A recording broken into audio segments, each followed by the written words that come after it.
ఎవరైనా ఎప్పుడైనా సరిగా గమనించారా చలిచర అసలెప్పుడు వదిలిందో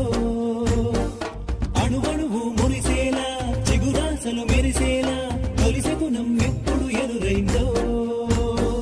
చూస్తూనే ఎక్కడి నుంచో చైత్రం కదిలొస్తుంది పొగ మంచును కోపం అంటూ తరిమేస్తుంది నేలంతా రంగులు తొడిగి సరికొత్తగా దోస్తుంది తన రూపం తానే చూసి పులకిస్తుంది ఋతువెప్పుడు మారిందో బ్రతుకెప్పుడు విరిసిందో మనసెప్పుడు నలుపుల మనమైందో ఎవరైనా ఎప్పుడైనా సరిగా గమనించారా చలిచర అసలెప్పుడు వదిలిందో